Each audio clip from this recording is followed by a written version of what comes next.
I declare, the strangest things can set a memory loose.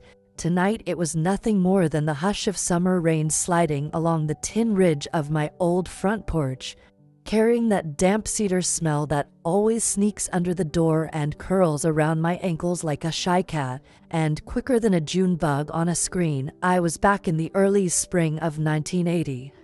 Standing barefoot on weather-grade boards while the Ozark wind rattled the loose clapboards of the house Walter swore he'd mend one of these Saturdays. Bless your heart for lending me your ears, because what I'm about to share has gnawed at my bones for over 40 years, and I reckon if I don't let it out tonight, it'll haunt me clear into glory. Now, sugar, while we're just getting settled and I'm pouring the first of many porch slow breaths, would you mind tapping that little thumbs up or scribbling a friendly evening Ellie Mae down yonder in the comments? Doesn't cost a penny, keeps this old gal's kettle whistling, and mercy me, it lets me know you're sitting right here beside me. Anyhow, where was I? Oh yes, that smell of rain. It's funny how a single draft through a windowsill can unfold an entire reel of yesterdays. See, back in those days Springfield, Missouri, still held the kind of hush after dark where you could hear your own heart beating 3 rooms away, and in that wooden 2-story of ours, with the pitch-black attic crawl, the narrow stairwell, and the hollow walls that whispered louder than Walter ever cared to admit, I learned what it meant to disappear without leaving the property line. Folks these days talk about ghosting one another on telephones. Child, I ghosted myself right under my husband's nose, and the whole county believed I'd run off in the night like some half-crazed wife from a pulp novel sidebar. But let me slow myself, no sense spooking a body before the story's even warm. First, you deserve to know who's talking. My full given name is Eleanor May Carter, born 1916, raised on sweet tea and scripture, and by the time the calendar flipped to 1980, I'd already mothered 2 babies, buried a dog, and built more blackberry pies than there are hymns in the Baptist hymnal. Walter, my husband of 40-odd years then, was a wartime man turned factory foreman, the sort that kept his kisses trimmed short and his temper trimmed shorter. We'd spent decades moving like 2 rusty gears that still caught every other tooth, polite enough at church suppers yet sparkin' ugly behind closed doors, and when his rattlesnake temper finally bared fangs one stormlit evening, well, a woman learns mighty quick that survival sometimes wears the quietest shoes. But I'm getting ahead of myself. What matters for you to hold tonight is that the very walls around me, pine studs, dusty insulation, cramped dark spaces no wider than a broom handle, became my world for 3 years, and the old house, with its soaked eaves and cyan joists, became both captor and cocoon. I can still taste the tin of stolen peaches and feel the splinter of lath against my cheek when I pressed close to hear my daughter's Saturday hello flaunting in from the parlor below. Those muffled seasons ticked by like the slow drip of a leaky faucet, each droplet echoing secrets Walter told the neighbors about his flighty wife, and through every drip I held my breath, certain the boards themselves would tattletale. Tonight, with the rain keepin' steady time on the roof and my knees creakin' in sympathetic rhythm, I can sense that hidden girl in the plaster once more, tap in for release. So settle in, sweet listener, let the smell of wet cedar wrap around us both, and brace yourself. Because before the last patter fades, I aim to unearth the moment I traded a front porch swing for a crawlspace coffin, the reasons I stayed, and the one slip of fate that pried the secret door wide open. Ready? Then pour yourself something warm, lean in close, and keep your ears wide, because what comes next might just change the way you hear a house breathe. I was born on an April morning so quiet you could hear the hens gossip clear across the yard. And my earliest memory is of sunlight slipping through flour sack curtains to paint slow-moving stripes across Mama's patched quilt while the smell of cornbread drifted up from the wood stove below. Back then, outside Springfield was mostly gravel roads and whistle-stop towns where the depot clock decided the rhythm of your days, and folks measured seasons by how tall the corn got or how long the creek stayed high after a storm. Daddy was a railman with oil under his nails and hymns under his breath, and Mama spun every scrap of cotton into something useful, humming in the sweet by and by, while her fingers flew. Evenings we'd gather on the porch, lightning bugs flickering like stray prayers. And I'd rest my head against her apron while she told me the world was big, but a kind heart made any path walkable. I believed her child. I believed goodness was as steady as the North Star, that neighbors would always wave you in for supper, that even the worst thundercloud had manners enough to pass on by. School was a one-room affair with chalk dust in the air and bell chimes sharp as morning frost. I sat in the front row, shoes resoled twice over, copybook neat as pie crust, and I dreamed of becoming a nurse. Maybe even traveling clear to St. Louis to help babies draw their first breath. When harvest rolled round, though, every able hand was needed, so my afternoons filled with shelling beans till my knuckles ached pleasant and sweet, and nights I fell asleep to Mama's Singer sewing machine tapping out lullabies. Sundays were a ribbon of white gloves, starched colors, and potluck dishes steaming in the fellowship hall. After service, the ladies would lean close, trading recipes and worries in the same breath, while the men debated Cardinals baseball or the rising price of feed. I studied those women, how they kept sorrows tucked gentle behind smiles, how they said bless your heart as both comfort and caution, and I tucked their lessons away. Certain grown life would taste of rhubarb pie and measured patience. I first noticed Walter Carter the summer I turned 16. He strode into the revival tent with sunburned shoulders and a grin that made my pulse skitter like a skipstone.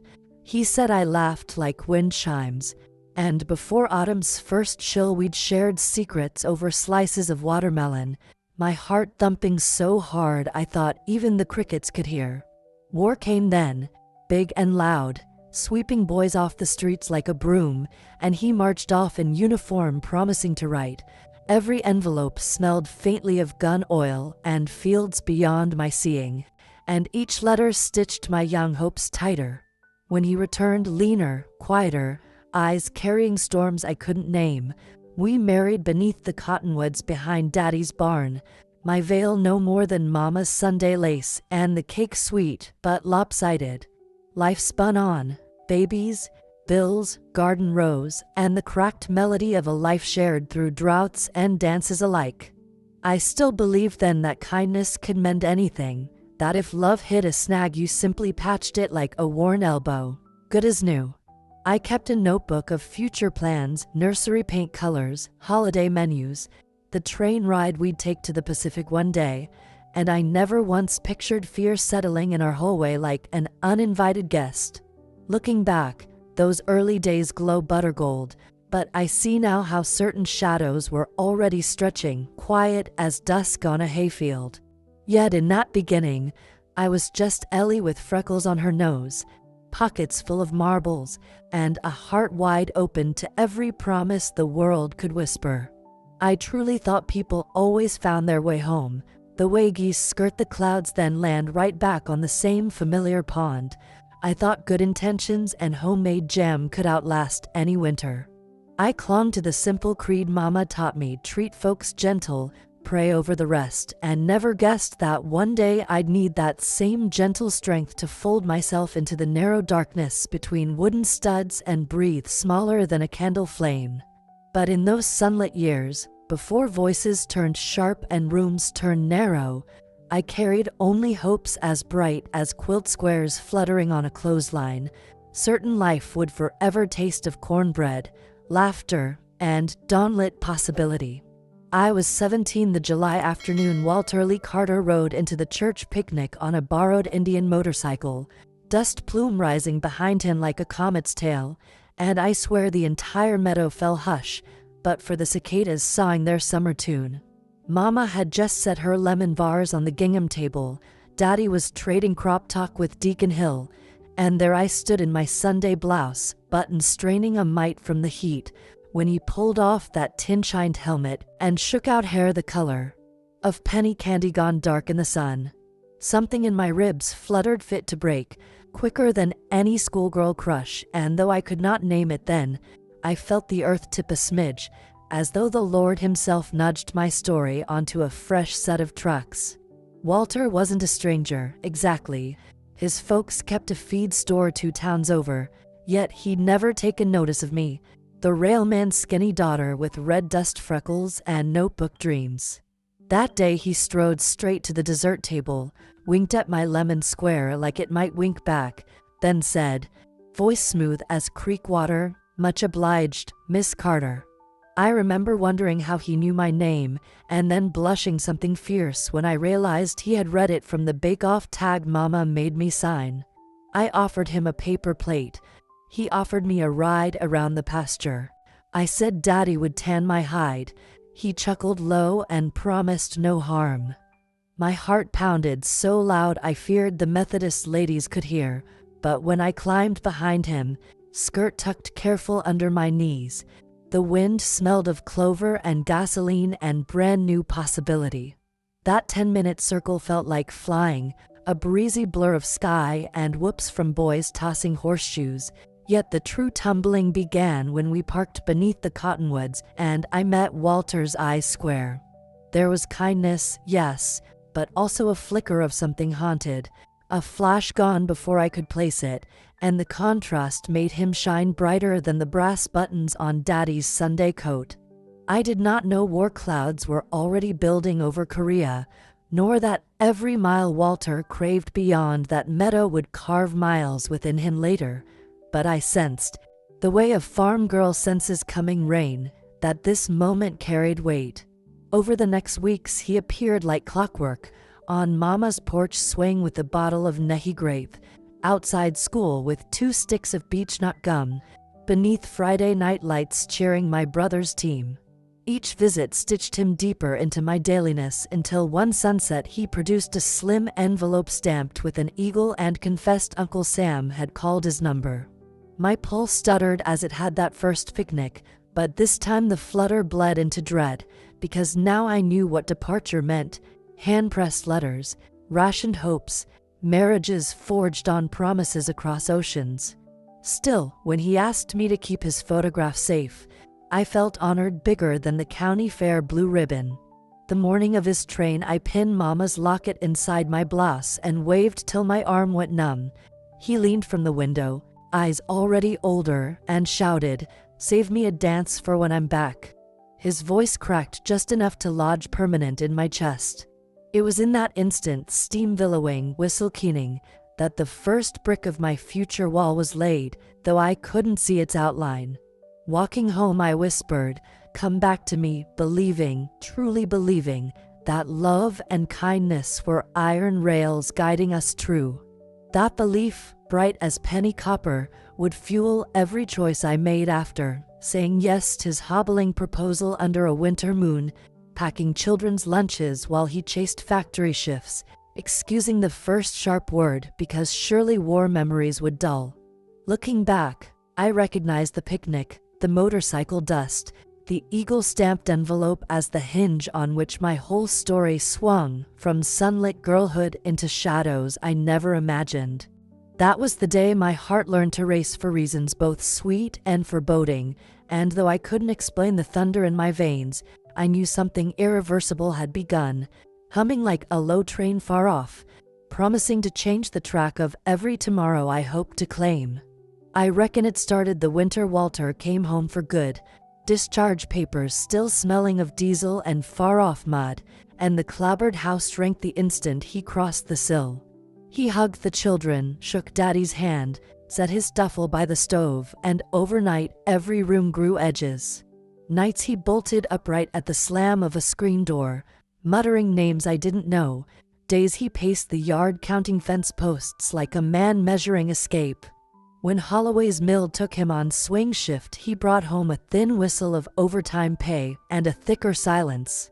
It was a hush that settled over supper like a damp wool blanket, smothering even the clink of cutlery. One blue cold dawn he found my grocery list near his cigarettes and barked that I was spying on him. I laughed it off, though my stomach sagged like wet laundry.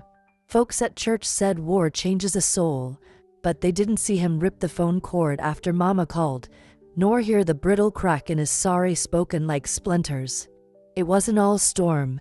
He'd come in smelling of metal shavings, kiss my forehead, and we'd dance a slow step to Eddie Arnold, children giggling at our sway. Those moments made Doubt feel ungrateful, so I kept ironing pleats, teaching Sunday school, writing hopeful lines in a diary nobody else knew existed.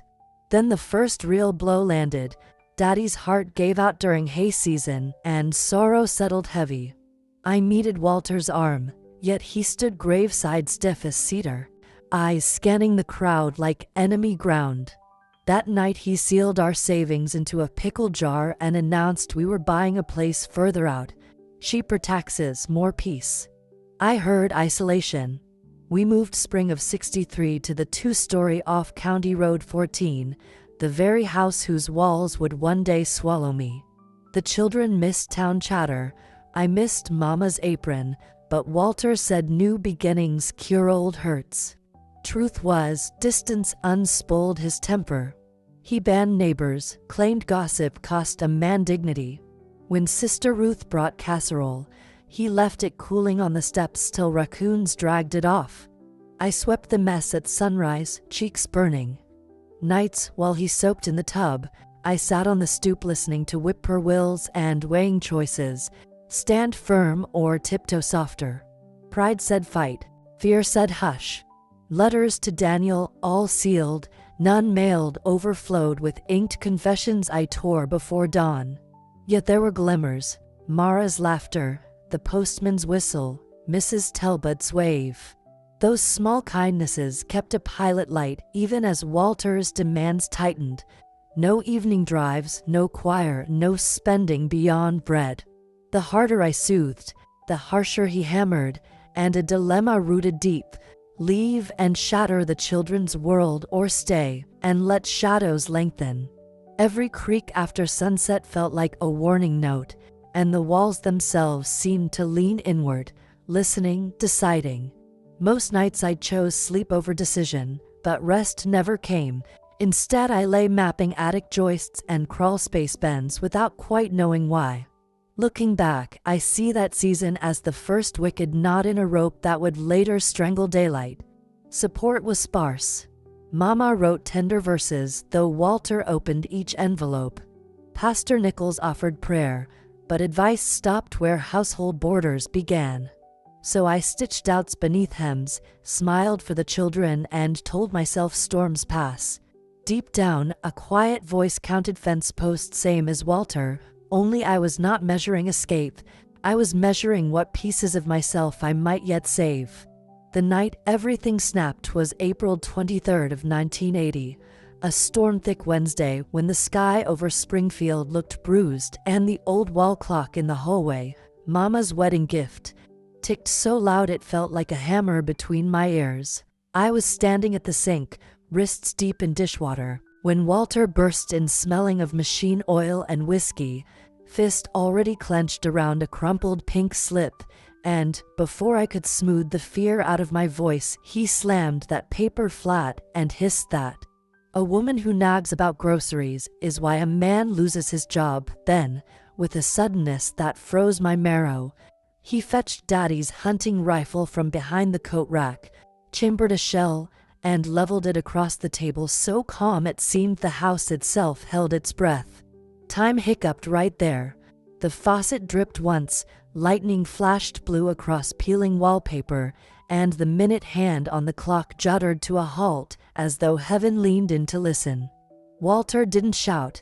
He murmured, like reading bedtime stories, that if I ever set foot outside alone again he'd mount my photograph next to the deer trophy and tell the neighbors their gossip finally chased me off. My knees quivered, but anger, hot and sudden as summer asphalt, flooded my veins, and I realized the man in front of me was no longer the boy who'd shared Nehi soda under cottonwoods. He was a stranger with war ghosts glinting in his eyes, and the good, kind world I'd once painted in my head shattered like mason jar glass on tile. In that suspended heartbeat, I understood goodness alone would not save me. Action would. I swallowed the scream clawing at my throat. nodded obedient as any Sunday wife, and felt a strange calm settle, unknowing that I must vanish completely or die in place.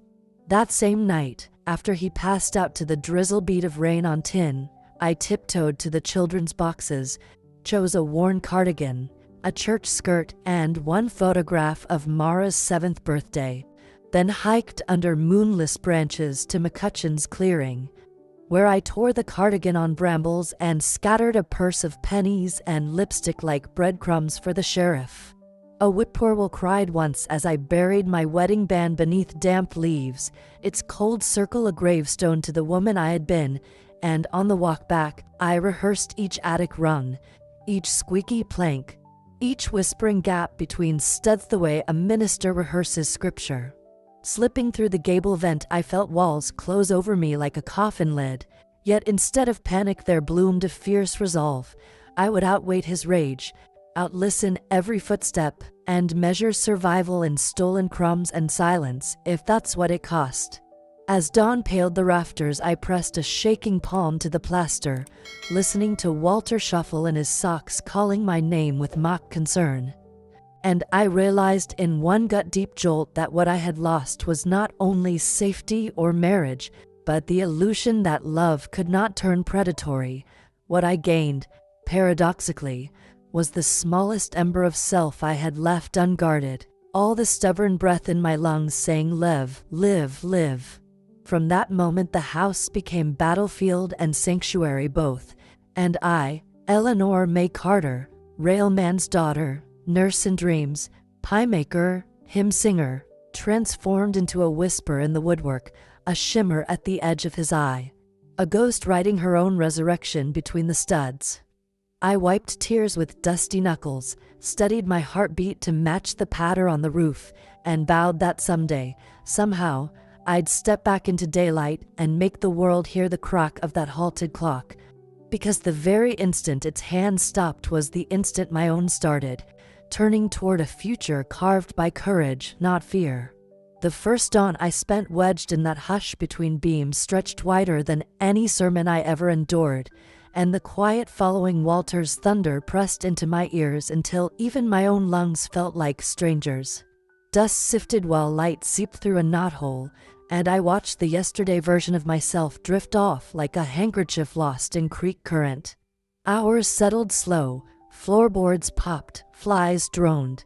My pulse set a careful rhythm. For the first weeks, I moved only when the house moved, sliding along joists in pace with his footsteps so my small noises hid inside bigger ones, learning every groan in the timbre the way a pianist learns scales. Hunger taught patience. I nibbled crusts he left cooling and drank the tear-shaped drips that gathered on cold copper pipes, each swallow a prayer that tomorrow might carry a crumb more mercy. Nights were colder than I guessed. Moonlight painted stripes across insulation, and I curled tight, humming hymns I once sang bold in the choir, now mouthed so soft even God had to lean in. My faith did not vanish, yet it changed shape. Grand Cathedral hopes shrank into a pocket-sized ember I warmed between palms, not singing "He will deliver" so much as whispering, "Help me last." Outside, seasons kept their schedule without asking permission. I smelled lilac before I saw it and knew spring had slipped through unlocked back doors. Later, the attic baked like cast iron July until sweat blurred my eyes and the taste of salt replaced fear. I marked time by harvest dust drifting through cracks, then by the bite of November wind curling under shingles. In that slow pageant I mourned not one single loss, but many small ones, the feel of sunlight on unhidden skin, the clatter of plates set for family supper, the easy habit of calling someone by name without caution. Loneliness became a third heartbeat, steady yet distant, and some evenings I pressed an ear to plaster just to borrow the echo of Walter's radio, as if any human sound, even his, proved I still lived on the same planet. Yet a curious peace nested beside the ache. With no mirrors I stopped minding how grief rearranged my face. With no calendars I forgot the tally of failures. Each breath I drew without discovery felt like a stitched seam in a brand new quilt of self-reliance. I wrote those breaths down on grocery receipts, saving scraps of language the way thrifty folks save buttons, and the tiny sentences piled into something sturdier than fear. Bit by bit, I accepted that the world below could spin without my visible weight upon it, and that realization cut deep but bled clean. If absence did not break the house, perhaps presence had never been the beam that held it up. I missed Mara's baking laugh, Daniel's letters, Mama's talcum powder hug, but I also felt their love float toward me in unasked memories, proofs that affection exists even where arms cannot reach. When grief surged, I pictured the river near Daddy's old tracks, spring flood stomping furious, summer trickle easing past stones. I promised myself I would be water, not the rocket batters. By the third winter, I no longer feared the creak of his boots or the slap of wind against siding. Those sounds were simply weather in a smaller sky. What rattled me instead was the hush after Walter left for shift. The moment walls exhaled and I realized I could stand upright, stretch, even dance a quiet step, and nothing in the universe objected. That hush told me I was still a living noun, not just a past tense ghost, and hope, thin but unbroken, brushed my cheek like the faintest draft. I understood then that survival is not measured by noise or notice. It is the soft insistence of a heart that refuses to clock out. Hidden or not, I remained Eleanor May Carter, and the house would have to learn to carry both our shadows. In the long tunnels of those muted years, I lost illusions, lost ease, lost fear of empty rooms, but I gained the bone-deep certainty that a woman's spirit can fold itself smaller than a sparrow's rib and still spread wide when the storm lets up. I was silence made solid, and some mornings, curled beside plumbing warm from his bath, I almost smiled. The world thought me gone, yet here I was, breathing between studs, waiting for the hour I would step out and prove clocks can stop and start again on their own stubborn schedule. Well now, one cool April morning when the dew still clung to the spiderwebs under the eaves and the world below stirred its first yawns, I declared to myself that something had to shift, for the silence in those walls was growing heavier than any rainstorm, and my heart, dear heart, was beginning to still. I'd lain in that cramped attic long enough to learn every groan of timber and every draft that wound its way through cracks in the lath, but what truly broke me awake that day was the sound of a robin tapping at the little square vent I'd wedged shut, as if demanding entrance to the hollow where I hid, and mercy me. Hearing that tapping stirred a curious warmth in me, like the memory of Mama's hand on mine when she taught me to listen for morning birds before the sun even peeked over the ridge. In that moment, I felt a peculiar kinship with that tenacious robin, persistent in its pecking despite unseen barriers, and I reckoned I was just as stubbornly alive, even if the world believed me a ghost. So with hands trembling, though it felt more like excitement than fear, I eased a board loose and let that robin's midnight blue breast slip inside, its tiny heart fluttering against the plaster just so, and I whispered, "Come on in, little one. We'll be brave together." That gentle bird became my companion through the next week of stolen crumbs and hushed prayers. Each dawn I'd slide a scrap of biscuit out toward its perch and marvel at that bright, eye-reflecting hope I'd thought long extinguished. I found myself humming tunes I hadn't dared to sing aloud in years, and those tunes wove unlikely comfort in the corners of my soul. Then, one evening while scavenging a half-empty cookie jar in the pantry, I noticed, tucked under a stack of church bulletins, a single white envelope addressed in Daniel's careful handwriting, though Daniel had long since settled down in Florida, distant and silent. My breath caught. I pressed my palm to the paper as though I could feel his pulse through the fibers, and when I peeled it open by the soft glow of a flashlight squeezed through a crack, there on the folded page was the promise of a visit next summer. "Mama, I've been foolish to stay away. I'll come home." I couldn't recall the last time hope cracked the plaster over my heart like thunder and tears, Uninvited but welcome, blurred the words until they danced like fireflies. In that reading I saw a future not yet written, and I made a quiet vow that if Daniel would come, I would find a way to step beyond my hidden world for him. In the stillness that followed, more small miracles arrived. The postman, Mr. Jenkins, left the Wednesday newspaper leaning against the back step instead of tossing it, and I retrieved the headlines, tracing each letter with longing until it grounded me to the life humming just beyond my shadowed corridor. Then there was Mrs. Talbot next door, humming as she tended her rose bushes at night. Though I couldn't call out, I tucked a jar of jam in the crevice beneath her door, and her gentle "Thank you, dear," on the morning breeze reminded me that kindness still bridged even brick and wood. Bit by bit, those fluttering moments, the robin's return, Daniel's letter, Mr. Jenkins's thoughtful leave, Mrs. Talbot's whispered gratitude, stitched together a new cloak of purpose that felt snugger than any quilt I'd known. I realized I didn't merely want to survive between those studs, I wanted to live again. And so, on the day I heard the robin's mate join the chorus and saw 2 tiny eggs cradled in a nest I could almost reach through the vent, I stood quietly but firmly and decided that when the time was right, I would gather every whisper of courage I'd gleaned in those narrow spaces, open that attic hatch, and step back into a world that was ready for an Eleanor May reborn. I remember the morning sun pouring in stripes through the attic slats, gilding every speck of dust dancing in the air, and I felt a hush settle over me as though the years of trembling and hiding had been nothing but a long, slow breath held too tight. So I whispered to that hush, "Today is the day I let go."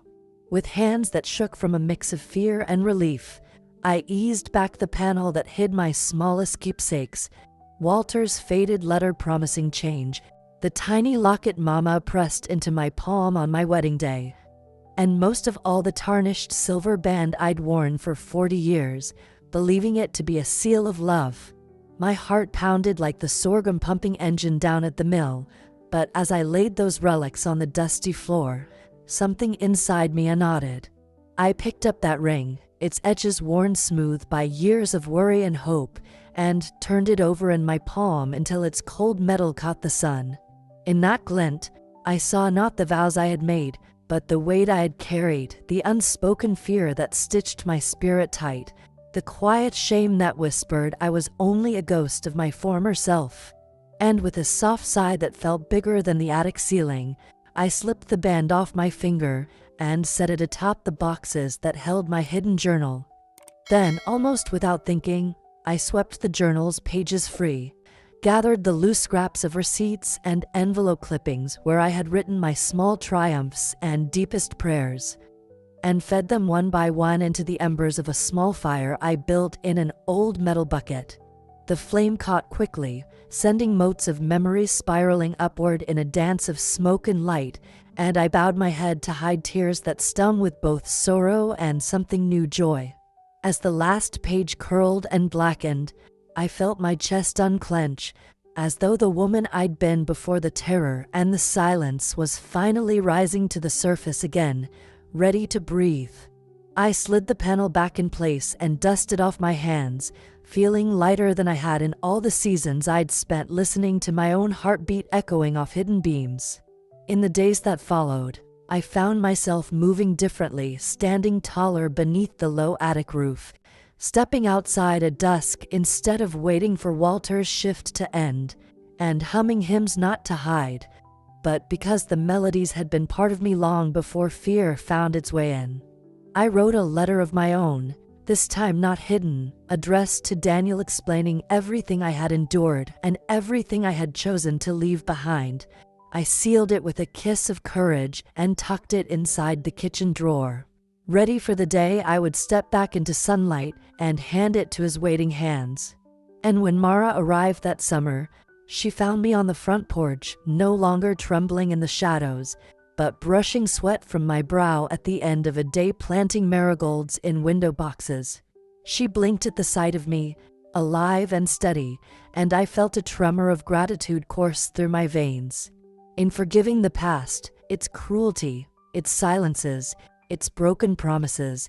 I unlocked a door in my own heart I had feared would rust shut, and let the warmth of forgiveness flood in like spring.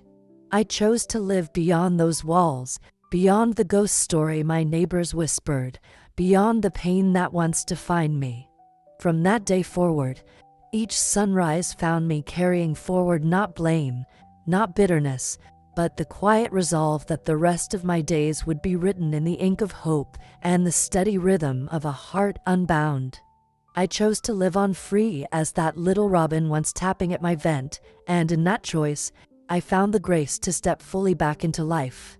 Well now, after all these years of listening to the house settle and the floorboards murmur, I've come to understand that the truest lessons aren't learned in broad daylight but in the small, suffocating moments when you feel yourself pressed up against the dark and wonder if you'll ever breathe free again. I learned that silence, though it can feel like a cage, is also a lantern. You shine it on the corners you've been too proud or too afraid to visit, and you find the pieces of yourself you thought were lost forever. I discovered that waiting, even when it seems the most patient course, can become its own kind of prison. Years seep through your fingers like sand when you hold them tight, and before you know it, the world has moved on without you. I realized that forgiveness is not about excusing harm, but about unclenching your heartbeat so it can beat to its own rhythm once more, and that mercy, both given and received, carries more power than any fortress. I saw that hope, like a robin's tap, can echo through the thickest walls if you're willing to carve a crack for it to slip through. I came to value the small kindnesses: a neighbor's wave, a letter slid under a door, a single biscuit left on a windowsill, as threads in a lifeline, reminding you that you are never truly invisible unless you let yourself be. I understood that strength is not measured by how loudly you can shout your truth, but by how quietly you can stitch yourself back together, one careful stitch at a time. I know now that home is not solely a place, but the echo of your own steady breath, a covenant between your past and the promise of each new sunrise. And so I speak to you, dear listener, not from a pedestal of untouchable wisdom, but from the narrow hollow where I reshaped my backbone into a spine that bends but never breaks. Perhaps you too are leaning against a wall of your own making, or one built by someone else's fear or anger. Perhaps you've been waiting for a sign that it's safe to step out, or for someone to hand you the key to a door you buried long ago. Let me tell you, sometimes the only hand you need is your own, and the key was tucked inside your pocket all along.